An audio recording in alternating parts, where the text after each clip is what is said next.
Saya bukan nggak setuju bahwa industri kreatif itu adalah bikin film, melukis, arsitek itu kan. Tapi buat saya kreatif yang paling dasar itu berangkat dari keterbatasan.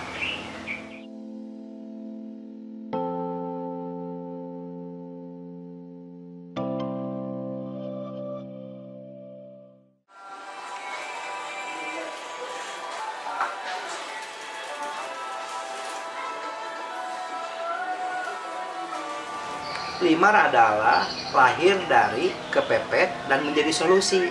Akhirnya laku. Kenapa? Karena jadi apotek solusi untuk bangsa Indonesia. Tahun 2008 pun informasi dari ibu saya, keponakan saya yang sekolah itu galau, resah. Kenapa? Karena menghadapi ujian nasional. Ujian nasional itu nilainya disamakan dengan orang kota, tapi kesempatan belajar tidak sama dengan orang kota.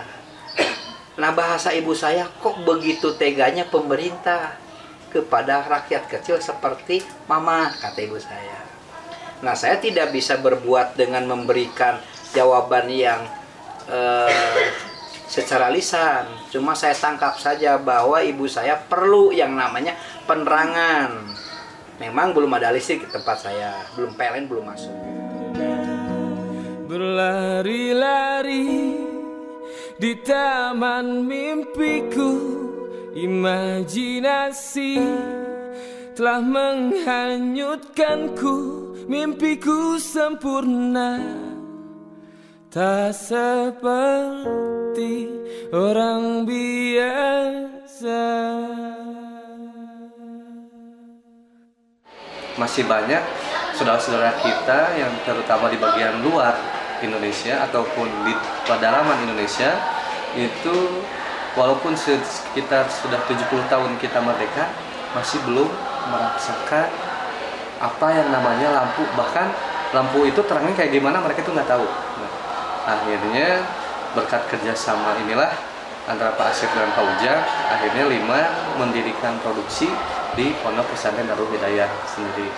Sementara maksud dari Pak Asep sendiri supaya 5 produksi di sini adalah untuk memberdayakan santri dari Pondok Pesantren Darul Hidayah supaya mereka bukan hanya bisa mengaji saja, tetapi mereka juga bisa untuk mencari nafkah atau mempunyai skill di bidang lain, bukan hanya sekedar pengajian. Ya, akhirnya berkat kedua orang inilah 5 berada di sini.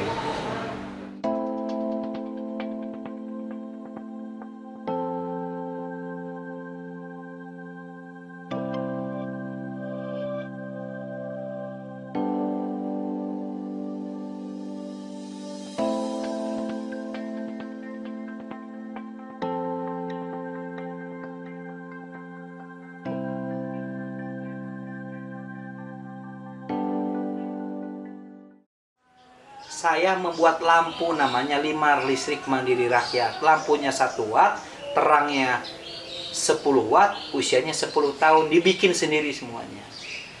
Dibikinnya di mana? Nah, untuk casing-casingnya saya bikin cetakan molding, dibikin di pabrik plastik. PCB-nya dibikin di Antampani. Komponen-komponennya saya impor karena sebetulnya industri dasar di Indonesia kan susah untuk bikin IC dan sebagainya. Karena sekarang dimudahkan dengan sistem informasi teknologi, saya tinggal nanya ke Google, bisa dikirim dengan cepat lewat DHL atau FedEx ke Indonesia. Lampu setiap rumah diberikan 5 lampu, kamar mandi, ruang tamu, dapur, kamar tidur, teras. Pakai aki mobil. Ya, bisa ngetes HP. Nah, untuk masyarakat lebih senang. Kenapa lebih senangnya? Karena si baterainya itu habisnya itu bisa sebulan sekali. Setelah sebulan sekali dicas lagi. Karena di masyarakat yang belum ada listrik bagaimana ngecasnya, maka diberikan genset kecil yang 2500 watt yang harganya kurang lebih sekitar ya 5 jutaan lah. Ya, dicas di kepala desa, satu desa diberikan 1. Jadi kalau habis tinggal dibawa baterainya, bayar Rp2.000 ke kepala desa, dipakai sebulan. Dan itu awet. Oh, ibu saya senang sekali melihat atau menggunakan Limar ini. karena ibu saya sudah tersenyum dan sudah awet, lalu saya produksi massal. Di produksinya karena ini adalah gerakan sosial, tidak saya pabrikasi sendiri, tapi dengan melibatkan pemberdayaan masyarakat, dikerjakan di pesantren-pesantren oleh para santri, dikerjakan oleh anak-anak yang putus sekolah, merakit dan sebagainya. Lalu dikerjakan di lapas Sukamiskin.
sekedar bantu secara fisik listrik ke masyarakat, tapi juga ada program pemberdayaan,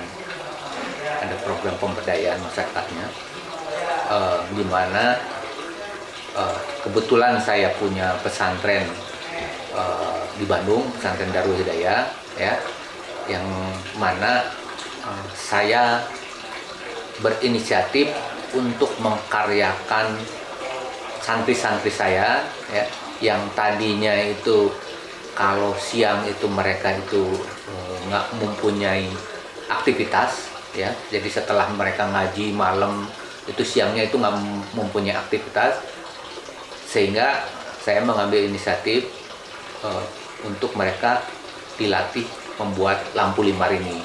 Setelah mereka bisa, ya akhirnya mereka bisa memproduksi lampu limar ini yang nantinya disebarkan ke masyarakat di seluruh Indonesia.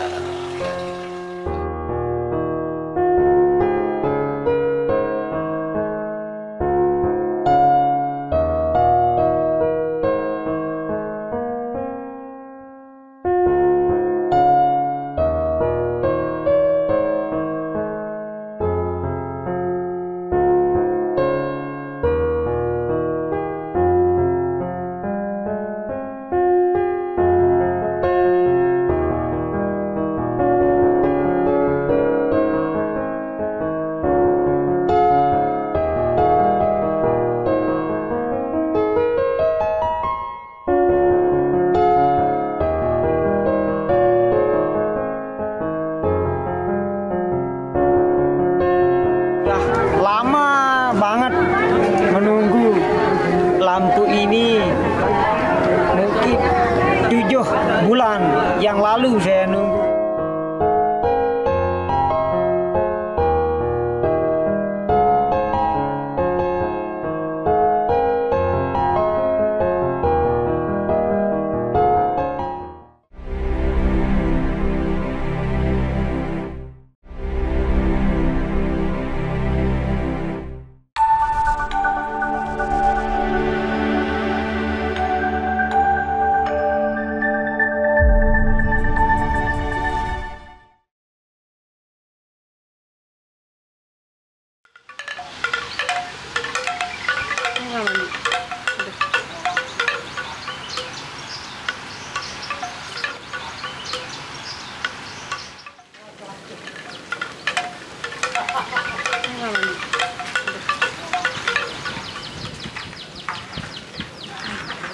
Mbah, kuwi lho, rumahane iki lho.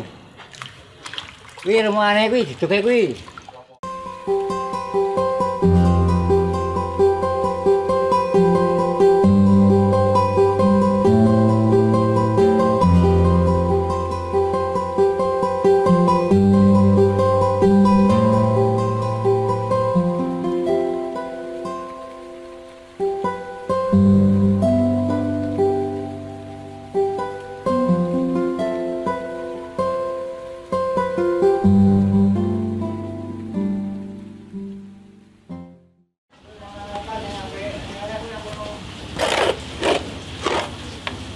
Saya kan sudah tua, terus saya bikin mie karena orang tua sini dulunya bikin mie dari awal tahun 1945.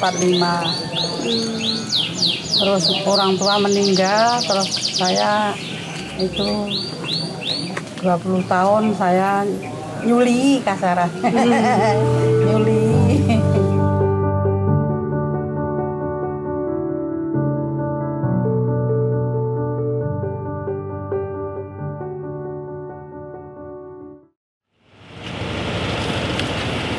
Letek itu dari kata bahasa Indonesia dekil. Karena apa? Karena mie ini itu berwarnakan kesoklatan. Jadi seolah-olah kalau orang Jawa bilang kok warnanya letek. Letek itu kotor toh, rupanya kotor toh. Kalau mie letek itu nggak pakai pemutih, nggak pakai pengawet. Jadi justru orang itu suka semua. Hanya ada dua, Garuda sama busur panah. Kalau Garuda itu mendong, kalau busur panah sini. Kan langkah awalnya ini loh, awal pembuatannya.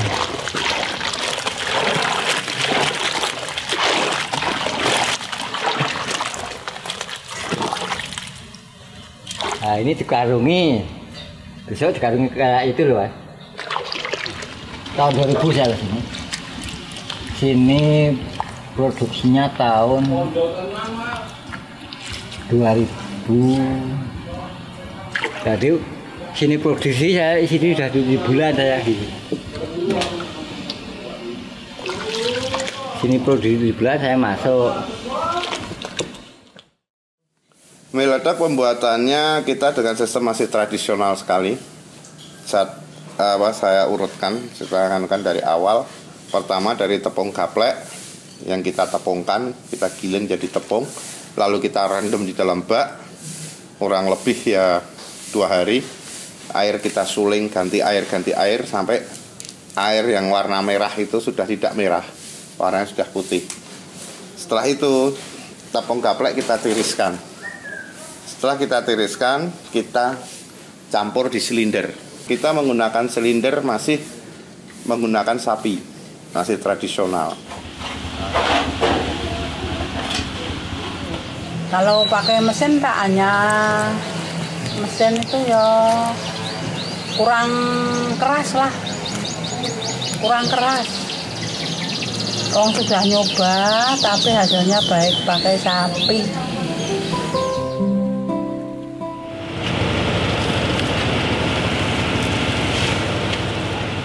Kalau sapi kita ada 3, karena dalam kerja 1 hari silinder itu kita sapinya ganti-gantian. Pagi hari dia kasih makan sapi, nanti sore hari atau besok kalau pas perusahaan libur dia mandikan sapi, itu sudah ada yang perawat.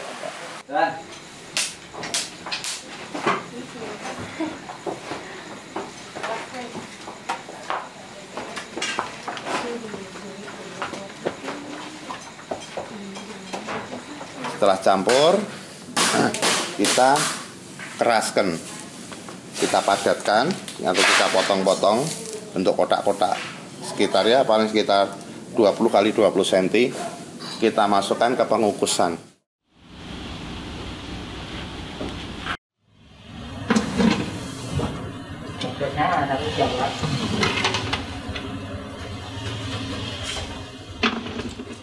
Ini udah berapa jam, Pak? Ya sekitar 2 jam paling lebih sedikit. Ya tergantung keadaan.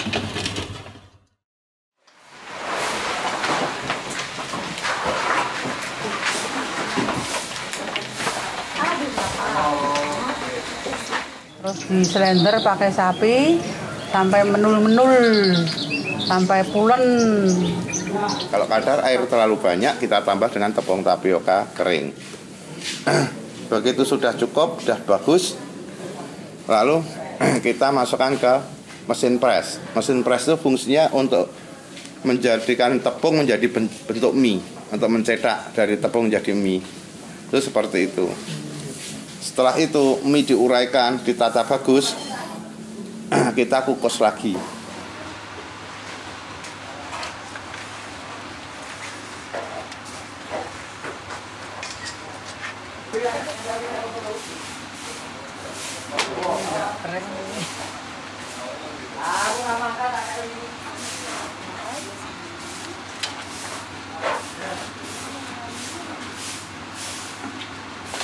Kita dinginkan, setelah dingin kita rendam di ember, kita uraikan.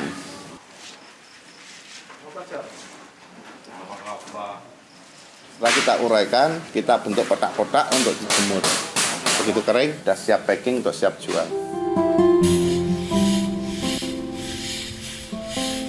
Itu kalau cuaca terlalu mendung, kita tidak bisa mengeringkan bahan produksi, tidak bisa mengeringkan produk kita. Kalau hujan, beberapa hari hujan, itu kan minyak male hitam. Kayak beberapa hari yang lalu, 2 hari berturut-turut hujan. Jadi sudah kita selama 3 hari sampai 4 hari kita nggak bisa produksi.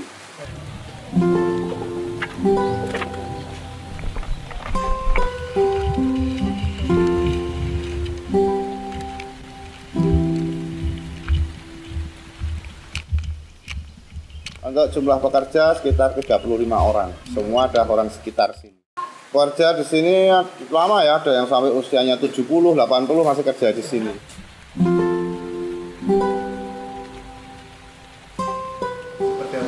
Ya memang dampak langsung ya sekecil apapun pasti ada. Misalnya ya tenaga kerja yang diserap untuk produk mie letek ini ya memang ada, meskipun tidak bisa mengatasi kekurangan lapangan pekerjaan di Serandaan, tapi ya ada yang bisa terserap di sana. Namun yang lebih penting lagi, ini multiplier efeknya terhadap kegiatan-kegiatan kuliner. Ini tidak saja memberikan lapangan pekerjaan kepada masyarakat Serandaan, tapi mungkin hampir sewilayah Kabupaten Bantul.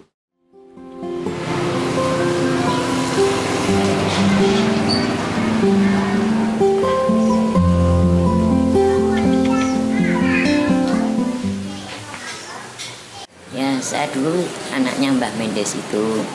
Mbah Mendes itu undang centil gitu, terus diparapi Mendes itu.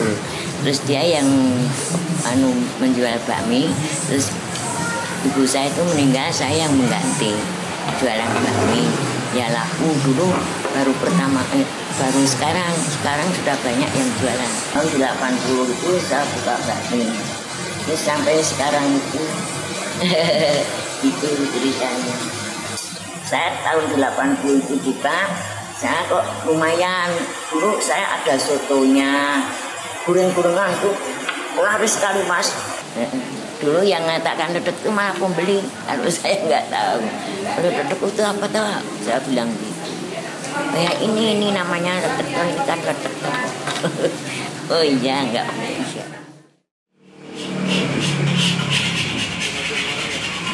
Di daerah sini aja sudah lebih dari 10 tempat untuk restoran mie ledeknya. Belum yang di warung-warung misalnya di sini penjual bumbu atau jual sayur-sayuran, itu pasti ada mie ledek di situ. Dan saat itu di tahun 82 kita sempat berhenti, kita sempat off karena kita ada saat itu tersaing oleh mie instan. Pada saat itu munculnya mie instan seperti Indomie, Sarimi seperti itu. Jadi kadang libur perusahaan itu bukan tergantung dari manajemen, tapi tergantung dari karyawan atau cuaca. Menurut pendapat masyarakat, banyak masyarakat Bantul menyayangkan kalau sampai perusahaan ini berhenti di tengah jalan.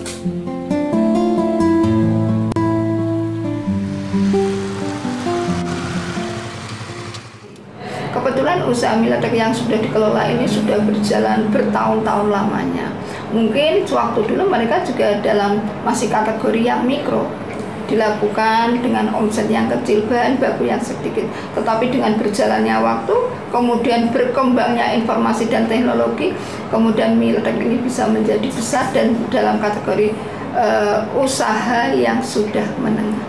Selama ini ketersediaan bahan baku untuk mie letek yang ada di Serandaan ini memang semuanya didapat dari luar. Sehingga mungkin ya atas nama Dinas Perindakop ini sebetulnya kami juga memohon maaf karena kami pemerintah Kabupaten Bantul ini belum bisa memberikan ketersediaan bagi semua pelaku usaha yang ada di Kabupaten Bantul. Jadi selama ini itu produk-produk yang dulu ada, tapi kok di pasaran kadang sudah nggak dikenal itu oleh Mas dipublikasikan, tapi lewat kerjasama dalam bentuk dinamika pembangunan, yaitu produk-produk yang dulu ada itu kita ngajak wartawan untuk bisa meliput di termasuk mie letek itu. Harapan saya mudah-mudahan pemerintah bisa melihat ke kita, ya setidaknya kita mohonlah bantuan atau perhatian dari pemerintah untuk mengembangkan perusahaan ini. Jangan sampai masa produk asli Bantul malah justru Jakarta yang minta pameran, kan kurang pas. Harusnya harusnya pemerintah Bantul yang memohon ke Jakarta, ini khasku, tolong diperkenalkan oleh dunia.